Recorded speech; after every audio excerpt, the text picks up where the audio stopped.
कतिले त्यो दुई किसिमको मनोक्रान्तिको बारेमा अझै बुझ्न र सुन्न नपाएको हुन सक्छ।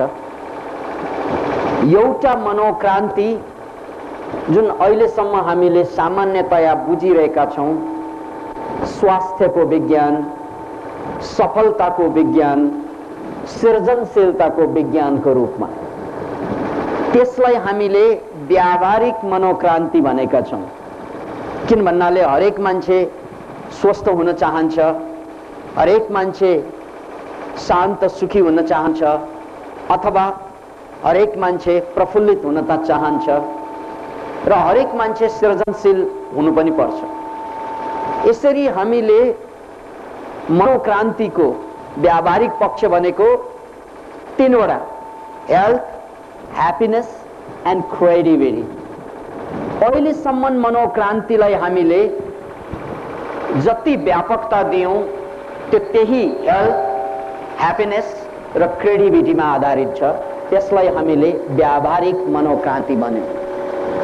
तर व्यावहारिक मनोक्रान्ति वास्तविक मनोक्रान्ति भने होइन। त्यो कुरा हामी यदा कदा भन्छौं।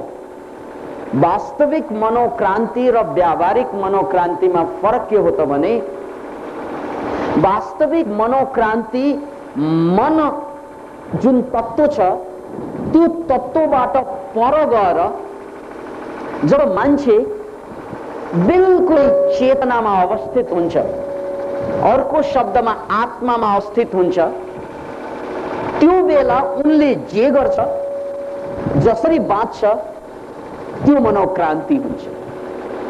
त्यसैले मनोक्रान्तिको कुरा गर्दा हामी जम्मैले बुझ्नै पर्ने कुरा, कतिले भन्छन् कि यो सफलताका कुरा, चाहे त्यो आर्थिक क्षेत्रको सफलता हुन् या शैक्षिक क्षेत्रको सफलता हुन्, दुनियाँमा सफल मान्छे पनि त थुप्रै छन्, तैपनि उनीहरू वास्तविक रूपमा मान्छे भएर बाँच्न सकिरहेका छैनन्, वास्तविक रूपमा स्वतन्त्र भएर बाँच्न सकिरहेका छैनन्। त्यसकारण सफलताको अर्थ अथवा उन्नतिको अर्थ केही छैन, किनभने दुनियाँ त एक दिन छोड्नु पर्छ, चाहे त्यो आज होस् या त्यो दिन अहिले 10 वर्षपछि आउन् या 50 वर्षपछि, तर दुनियाँ त मान्छेले छोड्नु पर्छ। त्यसकारण यहाँ छोड्नु पर्ने दुनियाँमा सफलता जोड्नुको अर्थ के हो भनेर पनि प्रश्नहरू विभिन्न एंगलबाट उठ्ने गर्छन्। त्यसैले बन्धुहरू, मनोक्रान्तिको त्यो व्यावहारिक पक्ष जसको कारणले गर्दा युवा जमातहरू बढी आकर्षित छन्, किनभने यो लजिकल छ, किनभने यो दैनन्दिन भोगिरहेको समस्यालाई यसले सम्बोधन गरिरहेको छ। त्यसैले मनोक्रान्ति हामी युवा वर्गहरूमा बढी लोकप्रिय पनि देखिरहेका छौं। तर वास्तविक मनोक्रान्ति यो होइन भन्नुको अर्थ के त भन्नाले, वास्तविक मनोक्रान्ति एउटा सिद्धार्थ गौतम भन्ने राजकुमार जब बुद्ध बन्छ, वास्तविक मनोक्रान्ति घट्छ। याद राख्नुहोस् यसलाई। सिद्धार्थ कुमार सिद्धार्थ रहेनन्, ऊ राजकुमार रहेनन्, ऊ बिल्कुलै अर्कै पाटोमा आइसके। यसरी पूर्णतया जीवनको परिवर्तन, पूर्णतया चेतनामा मन विलयीकरण, त्यो हो वास्तविक मनोक्रान्ति। व्यावहारिक मनोक्रान्तिमा हामीले आफूलाई, आफ्नो मस्तिष्कलाई, आफ्नो बुद्धि विचार तर्क अनि सपना कल्पना भावनालाई जोड्दै हामी सफलतातिर अगाडि बढ्छौं। यो व्यावहारिक मनोक्रान्ति हो। तर वास्तविक मनोक्रान्तिको केन्द्रबिन्दु मस्तिष्क होइन। याद राख्नुस् यसलाई। व्यावहारिक मनोक्रान्तिको केन्द्रबिन्दु यो मस्तिष्क, यो हृदय जुन हामीसँग छ, दुवैको जोड व्यावहारिक मनोक्रान्ति हुन्छ। तर वास्तविक मनोक्रान्तिमा यो मस्तिष्क, यो हृदयको रोल कम हुन्छ। अब यस कुरालाई बुझाउनको लागि मैले एउटा इतिहासबाट कथाको एक चुटकी झिक्नु पर्छ। त्यो एक कालखण्ड आजभन्दा 500 वर्ष जति अगाडि गुजरातको एउटा गाउँमा जन्मेका नरसिंह मेहताको कहानी मैले यहाँ प्रस्तुत गर्दैछु वास्तविक मनोक्रान्तिलाई बुझाउनको लागि। नरसिंह मेहता हो उनको नाउँ। नरसिंह मेहतालाई हामी मध्ये सायदैले मात्र यहाँ चिन्दो होला। भारतमा नरसिंह मेहता जसरी सन्त कबीर, जसरी नानक, जसरी दादु दयाल, त्यस्तै सन्त नरसिंह मेहताको नाम पनि उच्चतम दर्जामा गणिन्छ। तर नेपाली जनताले नरसिंह मेहतालाई सुनेको जरुर छ। उनको एउटा गीत लता मंगेशकरले गाउनु भएको छ, वैष्णव जनको तेने कहिए जे पीर पराए जाने रे।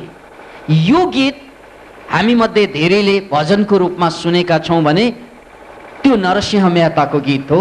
त्यो गीत सुन्दा हामीलाई जुन भाव विह्वल बनाइदिन्छ त्यो नरसिंह मेहताकै गीत। अब नरसिंह मेहता को हुन् भन्नाले उनी एउटा दरिद्र परिवारमा जन्मेका, गरिब परिवारमा जन्मेका दुई भाइ।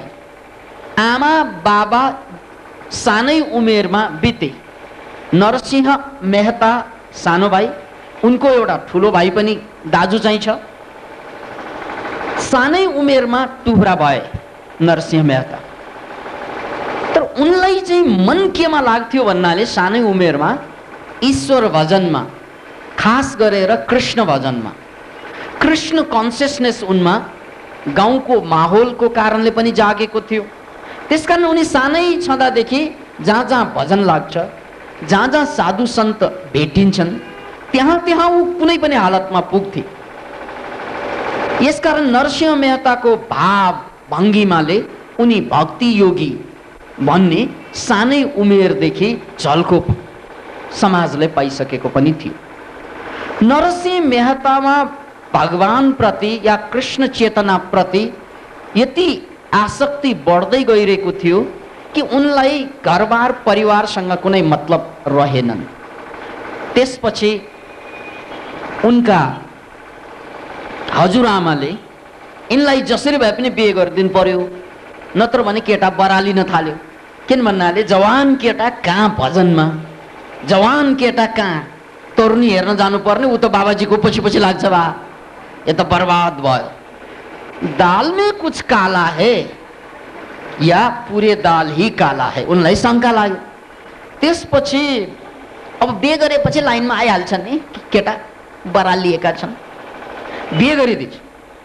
बिहे त भयो तर उनलाई केही फरकै परेन। किन भन्नाले उसको नाता कृष्णसँग जोडिसकेको थियो। उसको आत्माले कृष्णसँग कहिल्यै बिहे गरिसकेको थियो। त्यसकारण पछि जुन समाजले उनलाई बिहे गराइदियो, त्यो बिहेले उनको कृष्ण भक्तिमा, उनको साधु सङ्गतिमा केही पनि फरक आएन। उनी त्यही तालमा हिँड्दै थिए। जागिर खानु पर्यो अरे, त्यो पनि वास्ता छैन।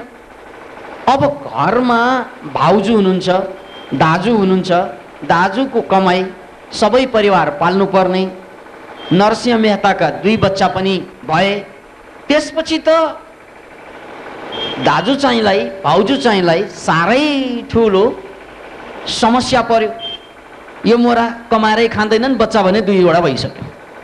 त्यसपछि परिवारले उनलाई यति नराम्रो कुरा सुनाउँछन्, खास गरी भाउजूको तर्फबाट। त्यो पीडा उनलाई जिन्दगीमा त्यस्तो पीडा कहिल्यै भएको थिएन।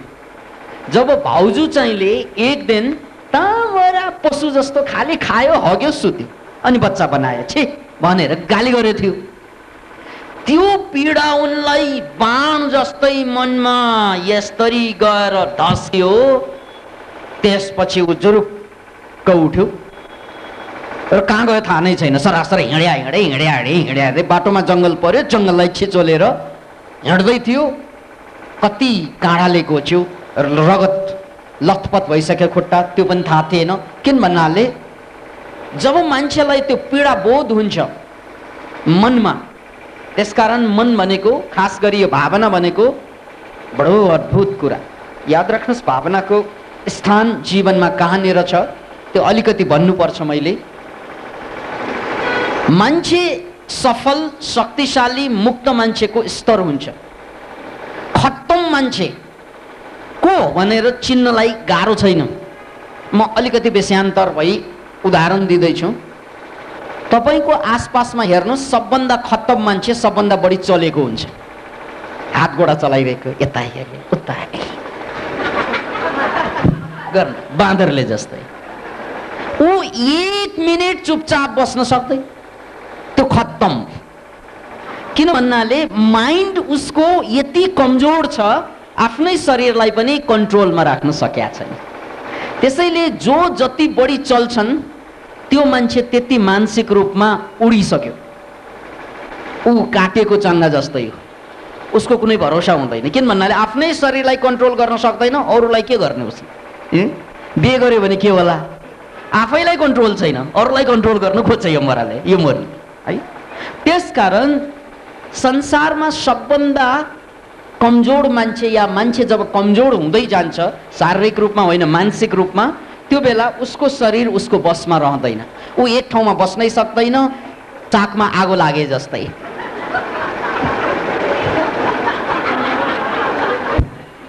यसरी ऊ चलिरहन्छ। ऊ हात चलाउँछ, घडी घडी खुट्टा चलाउँछ, घडी चाहिँ गर्दन मर्काउँछ, के गर्छ के गर्छ। यो सबभन्दा कमजोर मान्छे।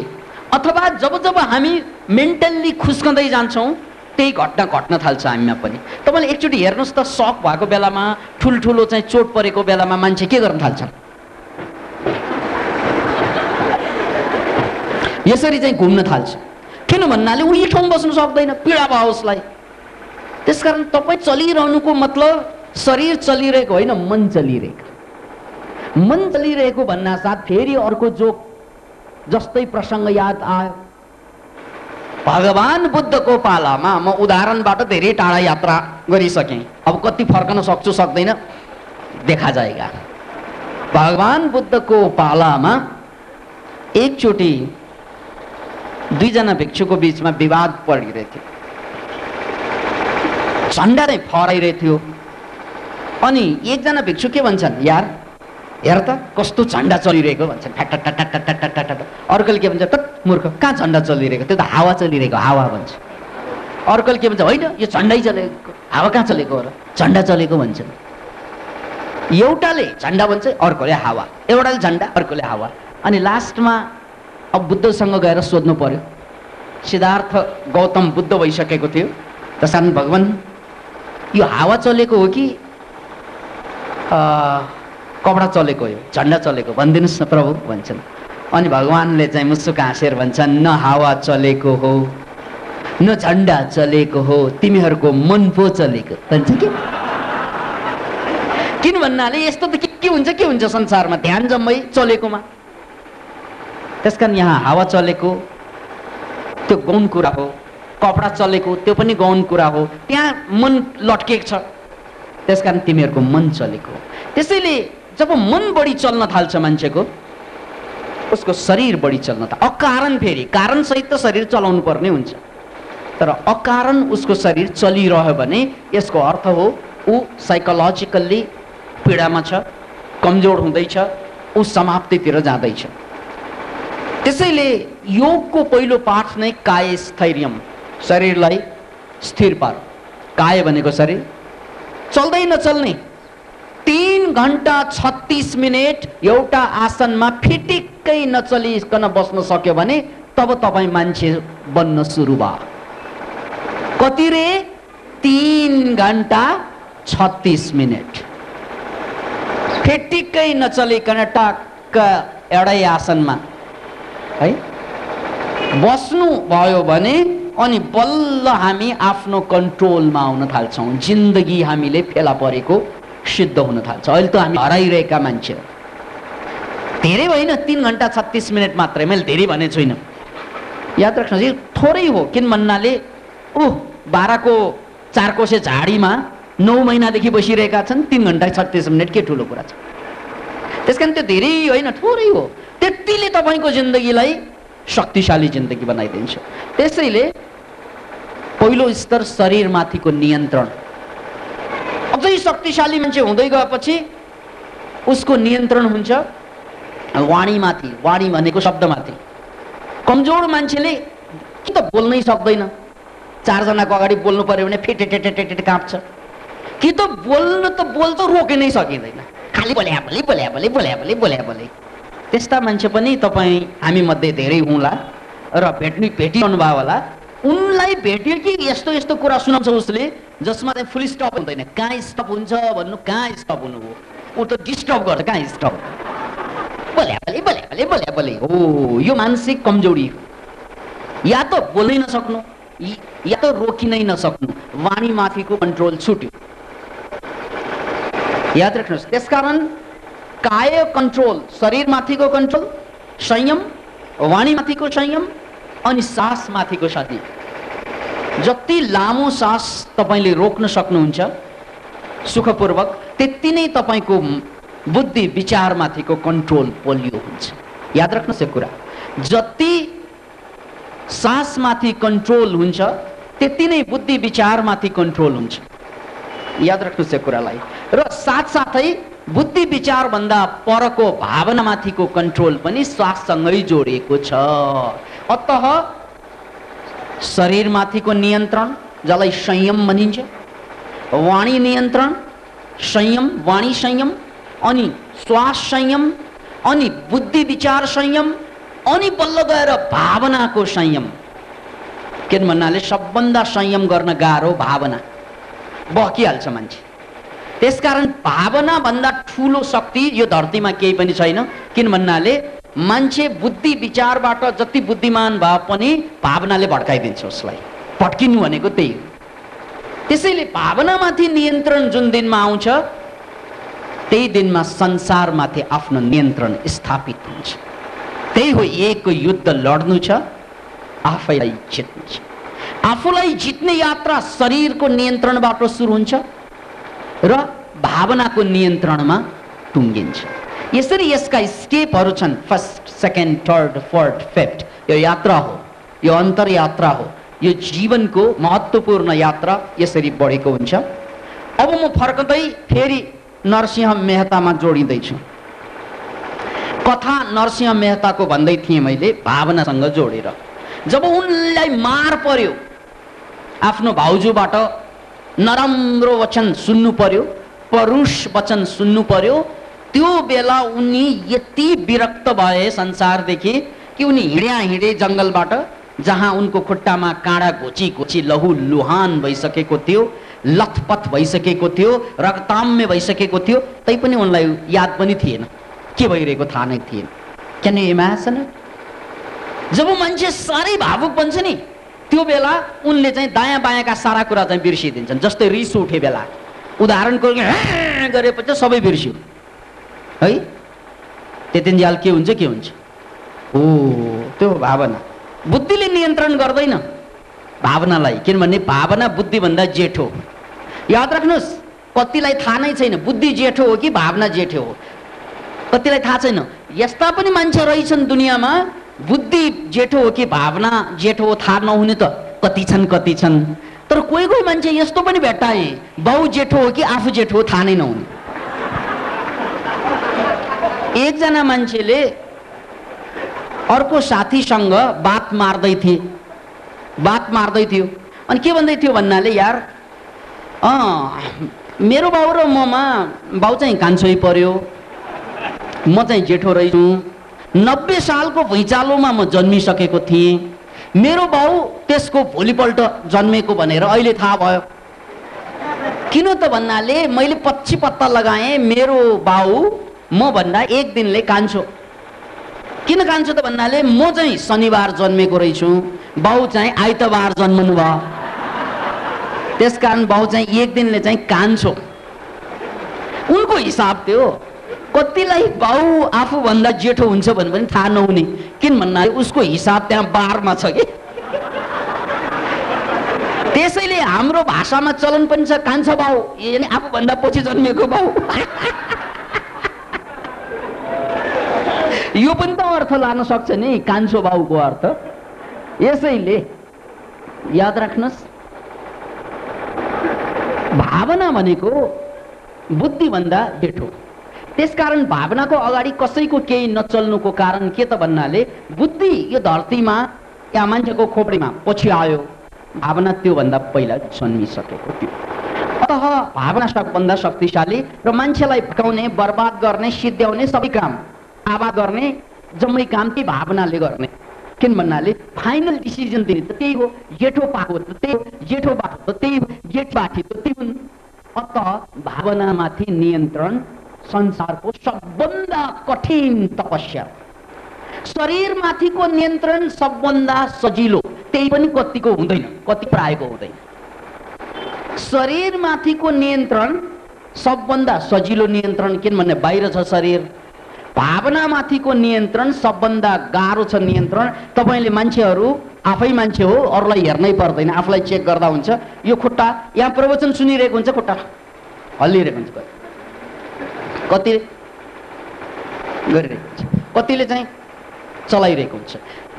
हेर्नुहोस्, किन त भन्नाले शरीरमाथि नियन्त्रण नभएको।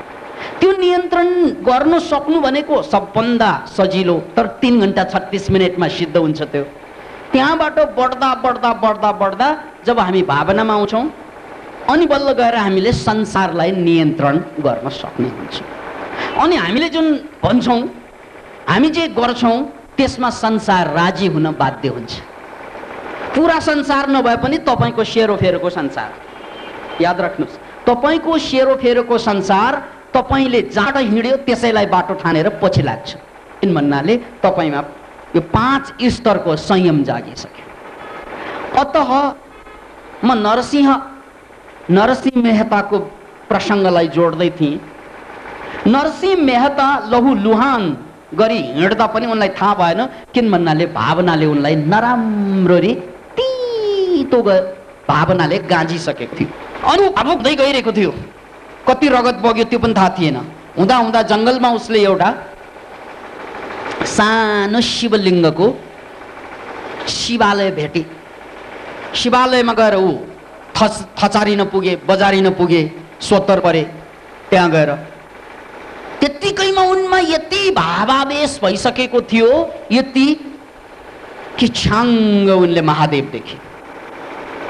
किन भन्नाले उनी भावनाको धेरै गहराइमा पुगिसकेको छ, उनी अवचेतन मनको गहराइमा पुगिसकेको थियो। उनले महादेव देखे, उनले कृष्ण देखे, को देखे त्योभन्दा पहिला जति भजन गरे पनि नदेखेको कुरा।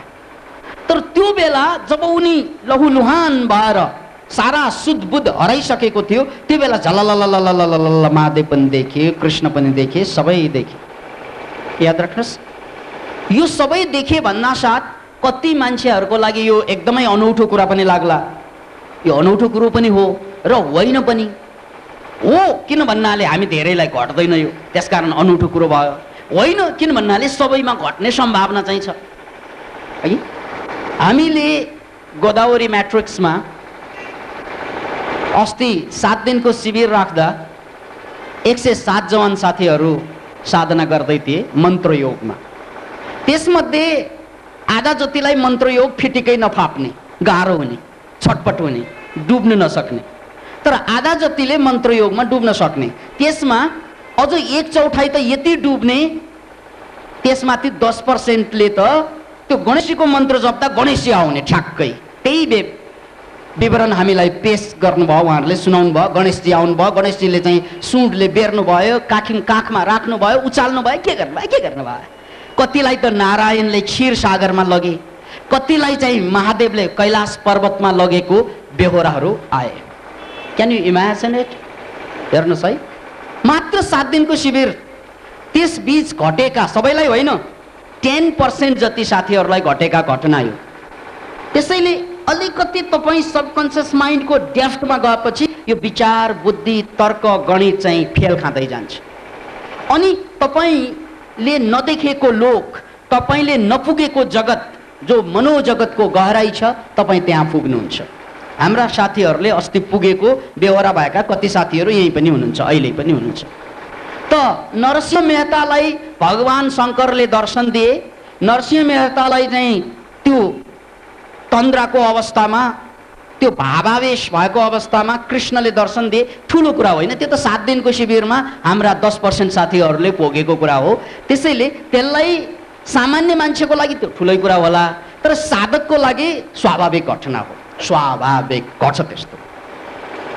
त याद राख्नुहोस्, त्यसपछि नरसिंह मेहतामा एउटा जागरण के आयो त भन्नाले सम्पूर्ण भगवान मै भित्र रहेछ।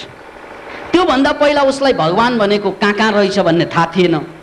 अब क्षीर सागरमा रे विष्णु, अनि चाहिँ शङ्करजी फेरि कैलाश पर्वतमा अरे, ब्रह्माजी त आकाशमा अरे, कता कता को कहाँ गाह्रो छ भेट्न है। तर जब त्यो भावावेश हुन थाल्यो नरसिंह मेहतालाई, त्यसपछिबाट के हुन थाल्यो त भन्नाले भगवान शङ्कर पनि त्यही रहेछ आफैभित्र, भगवान कृष्ण पनि त्यही रहेछ आफैभित्र, सारा लोक त भित्रै रहेछ। अनि त्यसपछि लोक सबै भित्र देखेपछि संसार उसलाई जोक लाग्न थाले है। जोक मात्रै हो यो संसार, जगत मिथ्या, जगन मिथ्या, ब्रह्म सत्य भन्ने शङ्कराचार्यको वचन। जगन मिथ्या, ब्रह्म सत्य, ब्रह्म मात्रै सत्य हो, अरू त झुट हो भन्ने कुरा उनले त्यहाँ बोध गरे। त्यसपछिबाट उनमा यति शक्ति आयो, यति आनन्द आयो। अहिले नखाएको मान्छे, लडखडाएको मान्छे 7 दिनसम्म उनले त्यो आनन्दमा मस्तीमा बसे। अनि 7 दिनपछि उनी छोराछोरी त घरमै छन्, श्रीमती त घरमै छन्, त्यसकारण उनी फेरि चाहिँ घरमा फर्के। घरमा फर्किएपछि घरका परिवारहरूले उनलाई बिल्कुल पागल भएको पाए। किन भन्नाले पहिलोपल्ट यो मान्छे, पहिल्यै यो काम नलाग्ने निठल्ला है, निठल्ला काम साम गर्नु छैन, अहिले आएर त घडी रुन्छन् क्वा क्वा, घडी हाँस्छन् हाँ हाँ, घडी नाच्छन् छमाछम। ल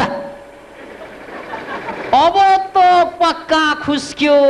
हिजोसम्म निठल्ला, काम नलाग्ने, काम लाग्ने आश मात्रै थियो, अब त काम नलाग्ने त 100% ग्यारेन्टी। किन भन्नाले खुस्क्यो। ऊ कहिले हे हाँसिरहेको हुन्छ, कहिले चाहिँ क्वा क्वा रोइरहेको हुन्छ, कहिले नाचिरहेको हुन्छ। ला कहिले नाच्ने कहिले हाँस्ने। लु मान्छेलाई त साह्रै गाह्रो। किन भन्नाले मान्छेलाई नाच्नको लागि भट्टीमा नै जानुपर्ने, नाइट क्लबमै जानुपर्ने, रक्सी नै धोक्नुपर्ने, त्यत्तिकै त नाच उठ्दै उठ्दैन, त्यत्तिकै हाँस उठ्दै उठ्दैन, त्यत्तिकै रुने। कति मान्छेले त्यो पनि सक्दैन, किन भन्नाले आँसुको स्टकै सकिसक्यो। कति मान्छेको पीडा कि रुदा रुदा जिन्दगी सुखा भइसकेका मान्छे पनि हुन्छन्। अतः उनलाई त घडी घडी नाच, घडी घडी हास्य, घडी घडी रुन जो आइरहेको छ। त्यसैले घरका परिवारहरू सबै गाउँको मान्छे मिलेर यो मोरा खत्तम, यो खुस्क्यो, निकाल घरबाट, काम छैन यसको, निकाल्दै। उनलाई मात्रै निकालेको भए त ठिकै पनि हुन्थ्यो। Can you imagine it? उनलाई मात्रै निकालेको भए ठिकै हुन्थ्यो। तर उनकी श्रीमती, जसलाई न धर्म थाहा छ, न ज्ञान थाहा छ, न भक्ति थाहा छ, केही पनि थाहा छैन। उनलाई त 2 छोराछोरी छन्, त्यही थाहा छ। भोक लाग्छ, खानुपर्छ, त्यही थाहा छ। त्यस्तो बिचारी। अनि त्यसमाथि त्योभन्दा पनि अझै बुद्धि भर्खर भर्खर मात्रै पलाउन सुरु भएका 2 बच्चा, उनलाई पनि निकाल। Can you imagine it? अब हेर्नुहोस् है, एउटा गाउँ कल्पना गर्नुहोस्, त्यहाँबाट एउटा हट्टा कट्टा युवक आफ्नी श्रीमती र 2 बच्चालाई लिएर, श्रीमती चाहिँ बेहाल बेहाल बेलखबन्दामा, खानलाई छैन है, लाउनलाई लुगा गतिलो छैन, बच्चाहरूलाई खुवाउन छैन। अब त्यस्तोलाई परिवारले, समाजले निकालिदिए। किन भन्नाले काम नगर्ने, खुस्क्या भने। यस्तो हालत तपाईँ हाम्रो सायद छैन होला, बेटर होला हाम्रो हालत। किन भन्नाले यति हालत पुगेको भए धरहरामा तिर्ने 15 रुपियाँ पनि हुँदैन। अतः यो हालत त पक्कै छैन हाम्रो। उनको त गए गुज्रेको हालत। अब तपाईँले सोच्नुहोस्, घरबाट निकालिदिएछ, न खानालाई पैसो छ, न लोग्नेले काम गर्छ, फेरि 2 जना बच्चा छ, श्रीमतीलाई को हालत के भयो? Can you imagine it? तपाईँले आफूलाई त्यो ठाउँमा राखेर हेर्नुहोस्। अनि बच्चा आफू त भोकै छन्, लोग्ने नकमाउने, आफूले कमाउन नसक्ने बच्चाहरू छन्। त्यस्तो अवस्थामा पनि निकालिदिँदा पनि हाम्रा चरित्र नायक, हाम्रा प्रेरणा पुरुष नरसिंह मेहताज्यू हरिभजन गर्दै हाँस्दै नाच्दै आउँदै थिए। Can you imagine it? तपाईँलाई लाग्ला अब त ऊ पक्कै पागल हो त्यसो भए। जहाँ बच्चाहरू चाहिँ क्वाँ क्वाँ रोइरहेका छन् खान नपाएर, श्रीमती बिलख बन्दामा परिरहेको देखि पनि जो हरिभजन गाउँदै जय कृष्ण जय श्री कृष्ण जय श्री कृष्ण नाच्ने मान्छे खुस्केकै होला। यो नखुस्केको भए त त्यो गर्न नसक्ने। हामीलाई त्यही लाग्छ। किन भन्नाले हाम्रो खुस्केको पार्टबाट उसको खुस्केको पार्टको व्याख्या गर्छ। मान्छे त त्यही न हो, फुलको आँखामा फुलै संसार, काँडाको आँखामा काँडै संसार, झुल्किन्छ है छाया वस्तु अनुसार। त्यसकारण हामीलाई के लाग्छ? ऊ खुस्क्यो। किन भन्नाले हामी पनि खुस्किरहेकै छौँ। उसको खुस्काई हाम्रो भन्दा अलि धेरै भएकोले देखियो, हाम्रो खुस्काई उसको भन्दा अलि थोरै भएकोले उसले देखेन, आफूले पनि देखेन। त्यति मात्रै हो। खुस्काई त दुवैको देखिन्छ। अब ऊ खुस्किरहेछ। किन भन्नाले श्रीमती छोराछोरी केही मतलब छैन, मस्ती छ, अनुहार चम्किलै छ, नाचिरहेकै छ। तपाईँ हामी भएको भए के हुन्थ्यो होला त्यो अवस्थामा सोच्दै गर्नुहोस्। तर उनलाई पिर मर्का सबैको। Is happiest man. ए नाच्दै गाउँदै गाउँदै अर्को गाउँमा पुगे। अब गाउँमा कहाँ बस्ने? कसैले ठाउँ त दिँदैन, पैसा छैन, चिनजान पनि छैन, भगवान भेटाउँदैन, गर्ने के? त्यत्तिकैमा त्यहाँ एउटा धर्मशाला फेला पर्छ। धर्मशालाको रखवारीले के भन्छन् भने तपाईँलाई 3 दिनसम्म फ्रीमा राख्छौँ हामी। किन भन्नाले धर्मशालाको नियम त्यही हो। 3 दिनपछि हामी 1 मिनट पनि बढी राख्न सक्दैन, बस्नुहोस् भनेर ठाउँ त दिए। ठाउँ त खानु हुँदैन। भोक लागिरहेछ श्रीमतीलाई, छोराछोरीलाई। अब उनलाई पनि भोक लागेको होला नहोला उनी जानु। तर 3 दिनसम्म उनीहरूले पानी मात्रै खाएर पनि बिताउनु पर्यो धर्मशालामा सपरिवार, बच्चाहरू। Can you imagine? तर त्यो 3 दिनमा श्रीमती रुँदा रुँदा रुँदा रुँदा रुन नसकेको अवस्थामा पुगिन्। छोराछोरीहरू झन्डै झन्डै घडिघडी बेहोस हुने, घरिघरि होसमा आउने अवस्थामा पुगिसके। एउटा सिन कल्पना गर्नुहोस्। एउटा झोपडी छ, कोठा छ, धर्मशाला, भट्के लट्के चट्केका धर्मशाला। त्यहाँभित्र त्यो फोहोर कोठामा 2 जना बच्चा भोकको कारणले घडिघडी बेहोस हुन्छन्, घडिघडी होसमा आउँछन्। श्रीमतीको हालत त्यही थियो। तर श्रीमान नरसिंह मेहता त्यो बेला पनि ढाड तन्काएर मस्तसँग बजाउँदै जय श्री कृष्ण जय श्री कृष्ण जय श्री कृष्ण। ऊ मस्त। के यस्तो पनि हुन सक्छ? Is it possible? हाम्रो लागि त यो पोसिबल कुरै होइन। हामीले त यो सोच्नै सक्दैनौँ, यो त असम्भव। तर सम्भव भइरहेछ। अब अरूले गाउँलेहरूले उसलाई खुस्केको भनेर आरोप त दियो, तर उनी खुस्केको त फिटिक्कै होइन।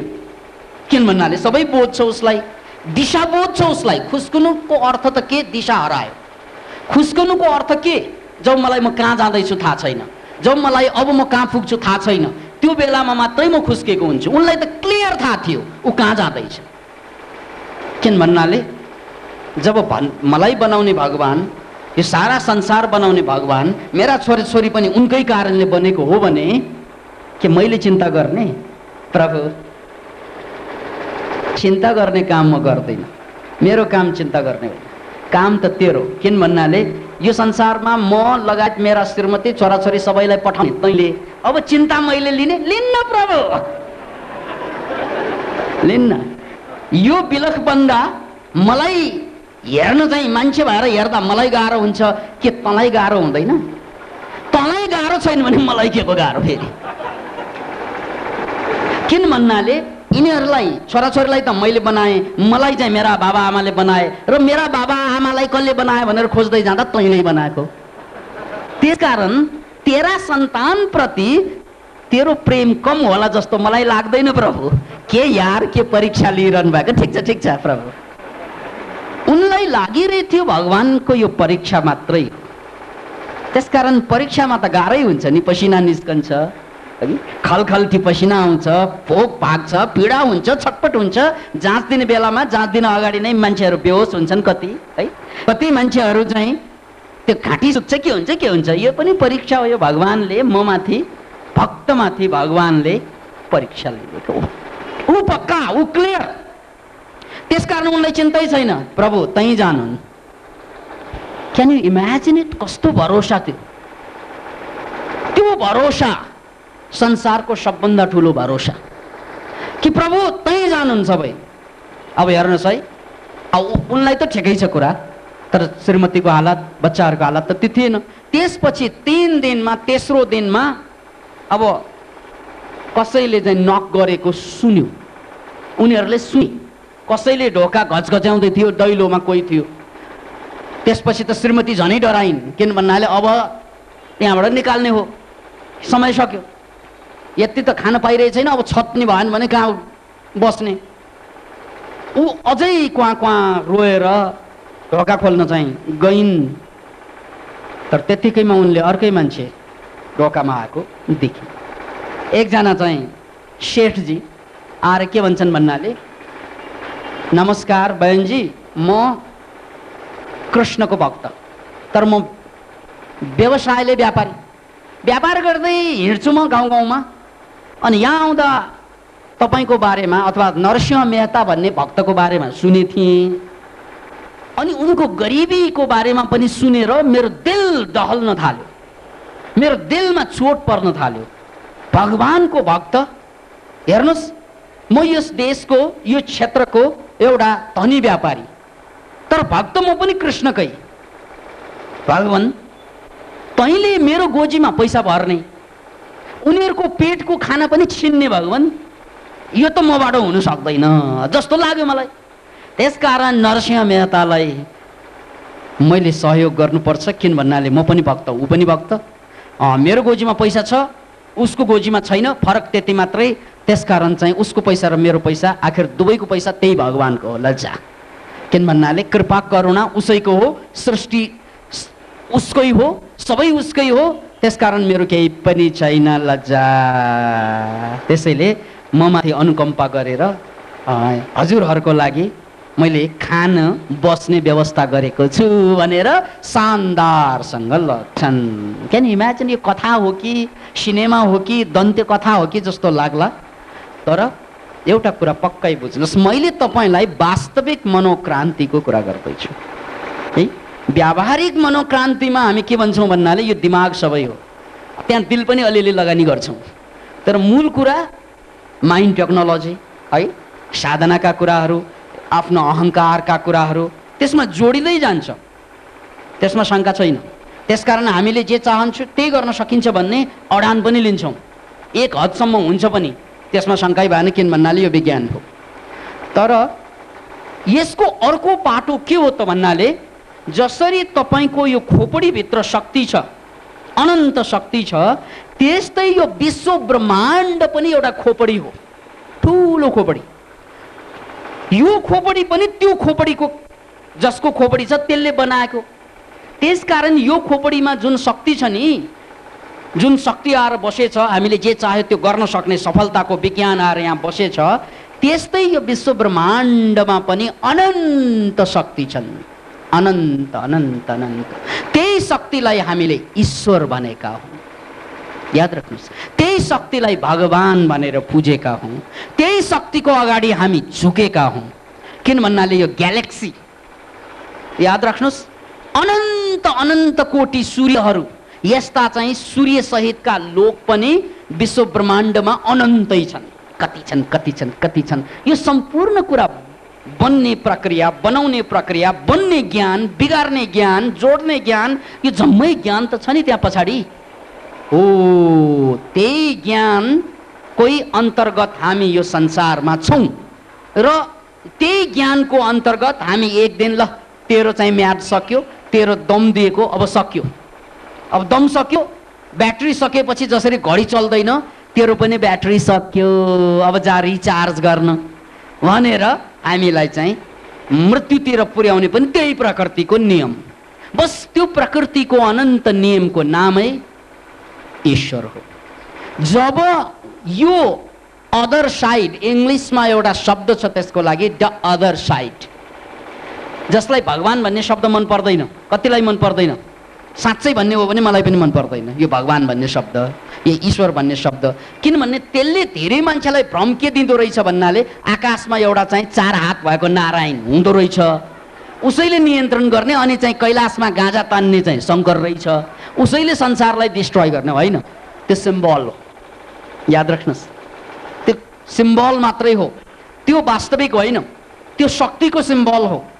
त्यसकारण मलाई यो भगवान भन्ने शब्द भन्दा द अदर साइड अथवा उपनिषदमा त्यसलाई ब्रह्म भनियो त्यो शब्द ठिक लाग्छ, किनभने ब्रह्म निरञ्जन हुन्छ, निराकार हुन्छ। अब भगवान भनेपछि साकार हुन्छ, साकार हो भने त हामी नै साकार छौँ, त्यसकारण हामी पनि भगवानको अर्को रूप हो भन्नु बरु सजिलो छ। त्यसकारण त्यो विश्व ब्रह्माण्डको ज्ञान, जसरी यो खोपडीमा त यत्रो ज्ञान छ भने यो विश्व ब्रह्माण्ड बनाउने ज्ञान कत्रो होला। जुन दिनमा यो खोपडी, यो दिल त्यो ज्ञानमा समर्पित हुन्छ, याद राख्नुहोस्, जुन दिनमा, जुन बेलामा यो खोपडी, यो दिल त्यो ज्ञानको लागि समर्पित हुन्छ, हो त्यसैलाई वास्तविक मनोक्रान्ति भनिन्छ। किनभने त्यसपछि अब यो मेरो खोपडी र मेरो दिल त्यो विश्व ब्रह्माण्डको खोपडीसँग एकाकार हुन्छ। अब म छुइनँ, अब म भन्ने बोध, यो अहङ्कार बोध छैन, अब जे छ त मात्रै छस्, म छैन। एउटा पुरानो मैले सुनाउँदै गरेको कहानी फेरि दोहोऱ्याउन चाहन्छु। सुफी कहानी हो यो।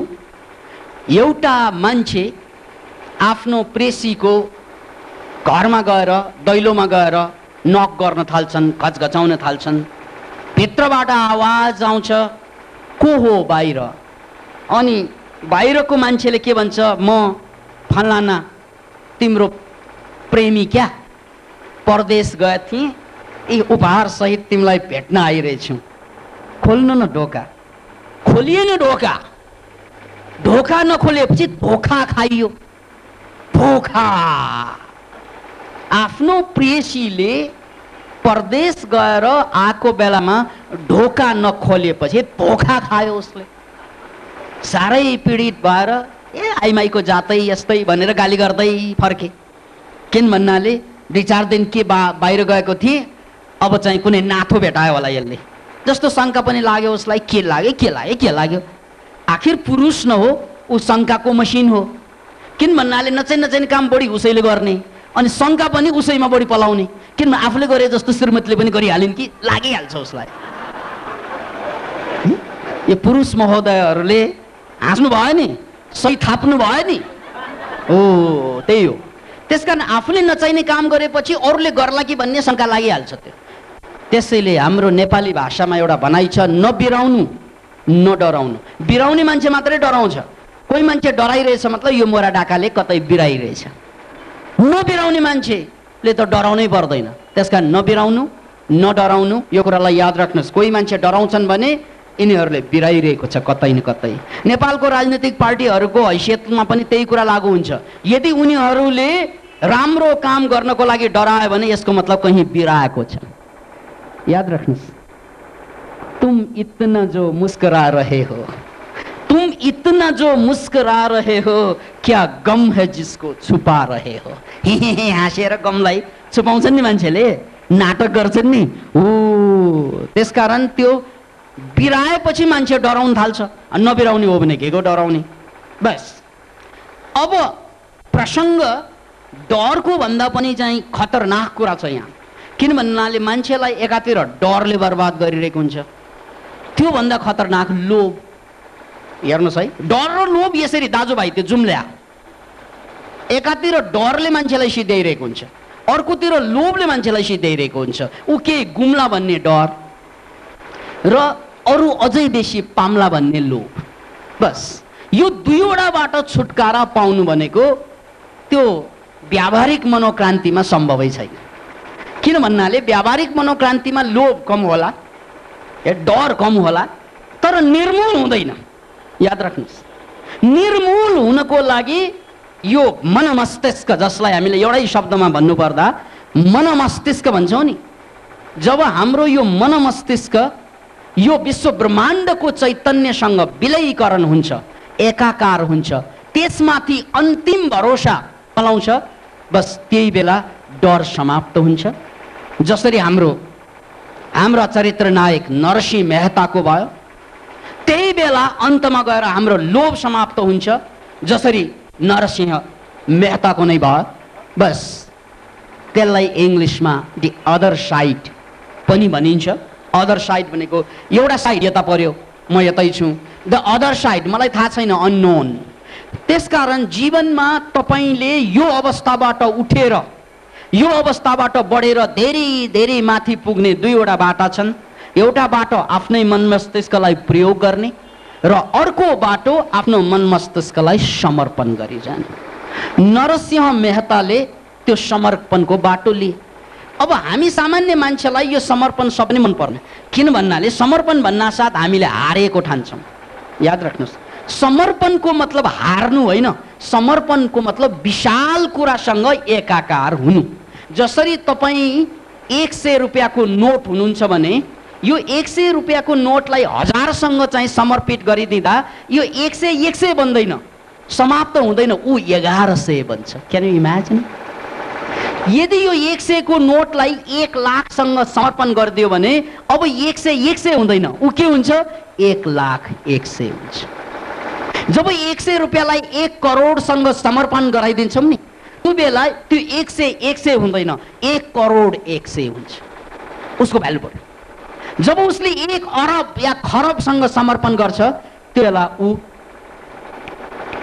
अरब खरबपति भयो। त्यसकारण हामीले समर्पणको भाषाको उल्टो अर्थ लाउनु हुँदैन। जब हामीले परमात्मासँग, परमेश्वरसँग या प्रकृति मातासँग, मैले 2 शब्द प्रयोग गरेँ, कतिलाई परमात्मा परमेश्वर शब्द फेटिक्कै मन पर्दैन, फाल्देऊ, फुटबल हाने हुन्छ, मन पर्दैन भने केही छैन, यो शब्दको कुरा हो। अर्को शब्द के? प्रकृति। प्रकृतिको सम्पूर्ण शक्तिसँग सायुजीकरण, एकीकरण, प्रकृतिको शक्ति र मेरो शक्ति चाहिँ जोड्नु। बस मेरो शक्ति त थोपो हो, प्रकृतिको शक्ति अनन्त विराट हो, मेरो सानो शक्तिलाई अनन्त शक्तिसँग जोडेर राजी हुनु। कबीर साहबले यसैलाई बुँद समानी समुद्रमै, बुँद भनेको ठोपो, एक ठोपो, यो पानी केही पनि होइन, हावाले उडाएर लान्छ, यसलाई चाहिँ हावाले सुकाइदिन्छ है, यसरी छिटका हान्यो भने कता कता बेपत्ता हुन्छ। यो पानीलाई समुद्रमा लगेर समर्पण गरिदियो भने पानी त बिलाउँछ तर रहन्छ समुद्र। बस नरसिंह मेहताले त्यो बाटो छुन्। प्रभु, बच्चा खान नपाएर रोइरहेछन्, के प्रभु परीक्षा लिइरहनु भयो?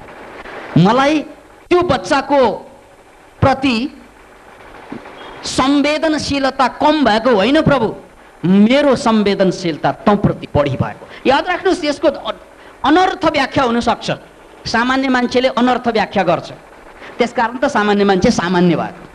किन भन्नाले उनले अनर्थ व्याख्या कसरी गर्छ त भन्नाले यो त नरसिंह मेहताको संवेदनहीन भएको श्रीमती बच्चा किन जन्माएको नहुँदा हामी भन्छौँ, डायलग मार्छौँ नि।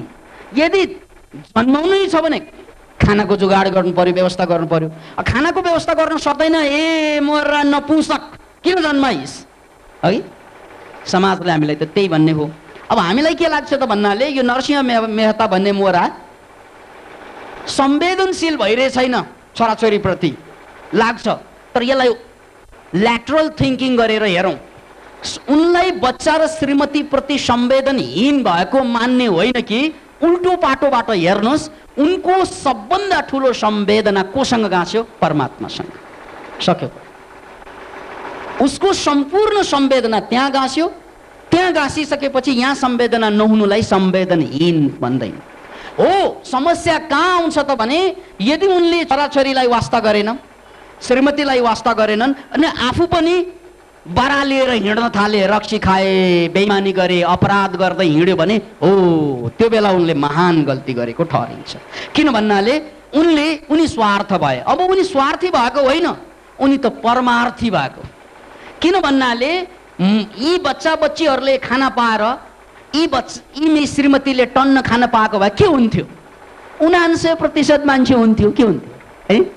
यही 99% मान्छे जो कुकुर बिराला जस्तो बाँच्छन्, कुकुर बिरालो जस्तै सन्तान जन्माउँछन् र कुकुर बिरालो जस्तै म्याउ म्याउ गरी मर्छन्। म्याउ म्याउ गर्दैन, च्याउ च्याउ च्याउ च्याउ गर्दै मर्छन्। यसको यो पनि जिन्दगी भएर कुनै जिन्दगीको स्वाद पाउनु अघि नै मर्छन्। मैले हिजोको रेडियोमा भने जस्तै हामी जन्मना साथ नै साइकोलोजिकल्ली मरिसक्यौँ। अहिले चाहिँ यो खाएको भात त भातै होइन, त्यो पिण्ड मात्रै हो भनेर जुन भन्नु, हामी त पिण्ड खाएर बाँचिरहेका। किन भन्नाले मरिसक्यो, श्राद्धमा पिण्ड दिइन्छ नि, दिनदिनै कोही रेस्टुरेन्टमा गएर पिण्ड खान्छन्, कोही 5 स्टारमा अलि चाहिँ स्ट्यान्डर्ड पिण्ड खान्छन्, एक्जोटिक भनेर विदेशबाट मगाएको पिण्ड। तर गरिरहेको त श्राद्धै हो बाबा। किन भन्नाले जो मान्छे कहिल्यै जन्मेर जिन्दगीको स्वादै नलिकन खाली खाइरहेका छन्, हो त्यो त श्राद्ध खाएको मात्रै भयो। We are not free. Freedom भनेको हामीले कहिल्यै थाहा भएन। याद राख्नुहोस्, फ्रिडमको माने के त? नरसिंह मेहताको फ्रिडमलाई चाहिँ निहाल्नुहोस् नजदिकबाट। छोराछोरी बर्बाद हुँदैछ सामान्य भाषामा, श्रीमती मर्दैछ सामान्य भाषामा, तर उसको मस्तीमा फिटिक्कै चोट लागेको होइन, उसको नाचमा कुनै फरक आएको छैन, उसको गीतमा कुनै लडखडाहट छैन, उसको हास्यमा कुनै चोट छैन, उसको रोदनमा कुनै कमी आएकै छैन। ऊ आफ्नो जगतमा छ, मस्तीमा छ। किन इमेजिन? That is freedom. फ्रिडमको अर्थ त्यहाँ बम ढाङ्गो पड्केपछि यहाँ ट्याक ट्याक ट्याक ट्याक खाएको फ्रिडम। बम त्यहाँ पड्किन्छ, यहाँ भटकेट गर्नुपर्छ र मानो त्यही छातीमा आएर पड्के जस्तो यार। Can you imagine? यो फ्रिडम होइन। याद राख्नुहोस्, यो भन्दा ठुलो दासता अरू केही पनि छैन। हामी त मसिन भयौँ। कस्तो मसिन त भन्नाले त्यहाँ बटन थिच्दा यहाँ भाट भाट भाट भाट भाट भाट गर्छ। बटन थिच्नु भनेको त्यहाँ बम फाडिन्छ, गुचल्छ, अनि यो मुटु काम्न थाल्छ। के त्यो? That is not freedom. कोही मान्छे रिसाउँछ, आफ्नो पनि रिस उठ्छ, के को फ्रिडम त्यो? ऊ रिसाए, आफू रिसाउने, ऊ हाँसे, हे गरे हे गर्ने, हे गर्ने।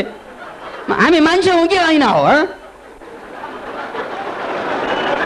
मान्छे भएको भए, फ्री भएको भए त उसले हे गरे हामीले हि गर्नुपर्ने नि, उसले हे गरे शाबास भन्नुपर्ने नि। अब त त्यस्तो होइन, उसले हुँ गरे उसले पनि। श्रीमानले गरे चाहिँ श्रीमतीले के रे ले मा कफी। किन इमेजिन? तपाईँ आफूलाई फ्री मान्नुहुन्छ? We are not free, we are machine. हामी मसिन हौँ। कोही मान्छे तपाईँको अगाडि आएर चाहिँ हिँक हाँस्यो भने तपाईँ पनि हिँक हाँस्नुहुन्छ। ले तपाईँ मान्छे हो कि चाहिँ ऐना हो? ऐनाको जात हो यो। यसरी गरेर उसले पनि यसरी गर्छ, गर्छु। अब घरमा जानुहोस् तपाईँ, घरमा जान साथ श्रीमान या श्रीमती छोराछोरी रिसायो भने आफूलाई पनि रिस उठ्छ। उनीहरू हाँसे पनि आफ्नै ले उनीहरू जे गर्छन् तपाईँ पनि त्यही गर्छन् भने तपाईँ उनीहरूको के भयो? फोटोकपी। त्यसकारण हाम्रो भाउ 1 रुपियाँ मात्रै छ। We are no more than 1 rupee. यो मोरा 1 रुपियाँको फोटोकपीले बिहे गर्दा अहिलेको मौसममा 5 लाख खर्च गर्छ यार। उसको भाउ छ 1 रुपियाँ, भोजमा खर्च गर्छ 5 लाख। Can you imagine?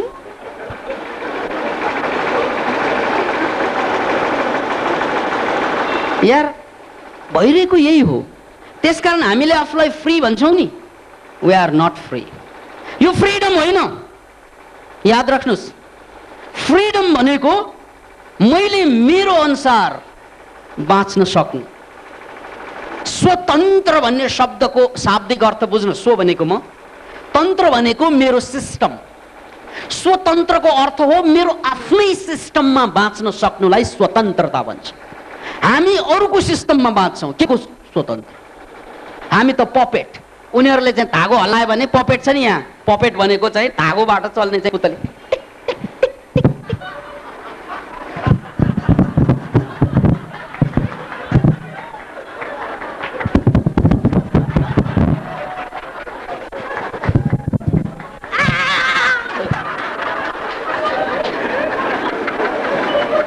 हामी जम्मै puppets. We all are puppets। किन त भन्नाले हामी आफ्नो तन्त्र बाँच्दैनौँ, हामी अरूको तन्त्र। तन्त्रको एउटा संस्कृतमा अर्को अर्थ छ डोरी, धागो। त्यसलाई पनि तन्त्र भनिन्छ। त्यसकारण हामी अरूको परतन्त्र भनेको अरूको धागोमाबाट चल्नेहरू। श्रीमती रिसाएपछि आफू पनि रिसाउनै पर्ने, श्रीमती हाँस्यो भने आफू पनि हाँस्नै पर्ने। ले उसले जे गर्यो आफूले त्यही गर्ने। ले आवर ह्युमन बिइङ्स, याद राख्नुहोस्। त्यसकारण स्वतन्त्रको अर्थ हो तिमी जसरी बाँच, संसार जसरी बाँच्छन्, तर म मेरो पारामा बाँच्छु, म मेरो सिस्टममा बाँच्छु। I have my own system. Narsinh मेहताको कथा त्यसको साक्षात नमुना। श्रीमतीलाई पीडा भइरहेछ, छटपट भइरहेछ, खान पाइरहेछ छैन, तर ऊ आफ्नो मस्तीमा छ। किन? ऊ आफ्नो सिस्टममा छ। छोराछोरी झन्डै झन्डै मर्न लागिरहेछ, तर ऊ आफ्नो सिस्टममा छ, आफ्नो मस्तीमा छ। अब यदि नरसिंह मेहताले यसो गर्दा गर्दै छोरा पनि मरे, छोराछोरी मरे, श्रीमती मरेको भए त यो मोरा पागलै हो। पागल यो, पागलले त त्यही गर्छ। फेरि पागल र नरसिंह मेहताको मस्तीमा फरक छैन। तर फरक कहाँ आउँछ त भन्नाले नरसिंह मेहतालाई भरोसा थियो परमात्मा प्रति, होइन। यदि परमात्मालाई आवश्यकता छ, प्रकृतिलाई मलाई बचाउनु छ, जोगाउनु छ, म ठिक छु भने मेरा छोराछोरी भोको जाँदैनन्, यो ग्यारेन्टेड। परमात्मा म पनि हेर्छु ताकत कि मेरो संवेदनहीनता र तेरो संवेदनहीनतामा कसको टगडा छ, हेरौँ न। साँच्चै दीन दयाला भन्छौ नि परमात्मालाई। हे प्रभु तिमी त दीन दयालु। निर्बल के बलराम। निर्बल मान्छेहरूको बल के त? राम मात्रै हो। निर्बल के बलराम हो भने मलाई निर्बल हुनुमा, दुर्बल हुनुमा गम छैन भगवान। किन भन्नाले बल मेरो तै होस् अनि त मलाई गम छैन, म किरा भएर बाँच्न पनि राजी छु। किन भन्नाले मेरो बल तिमी भइदियो भने। अब यो भाव जब जाग्छ नि मान्छेमा, ओ त्यो हो मनोक्रान्ति भनेको। छ भरोसा त्यो परमात्मा प्रति, प्रकृति माता प्रति, आफै प्रति छैन। जुन दिनसम्म त्यो भरोसा आउँदैन त्यो दिनसम्म हामी पपेट हुन्छौँ। आफ्नो तन्त्र छैन, अरू अनुसार बाँच्छौँ। अरूले गाली गरेर पठायो भने फल्नाले आलोचना गर्यो, त्यसले आलोचना गर्यो, त्यो मोरा डाका, त्यसको चाहिँ पुर्खाको बारेमा थाहा छ, त्यसको बाउ डाका, त्यसको आमा डाका, त्यसको चाहिँ बाजे डाका, त्यसको पुर्खा डाका, हुँदा हुँदा त्यसको वन मान्छे पुर्खा पनि डाका। लजा यार, बदले कि आग जसलाई भन्छ नि। अरूले के गर्यो भने आफूले पनि त्यही गर्नुपर्ने, अरूले गरे पनि आफूले गर्नेले। ए क्या हो यो? गरे भने गरिस। हुँदा हुँदा मान्छे त यति पागल, त्यो टिभीमा एडभर्टाइजमा आएको गरे भने युवाहरू गर्छन्। अरे स्वाट, खोइ स्वतन्त्रता।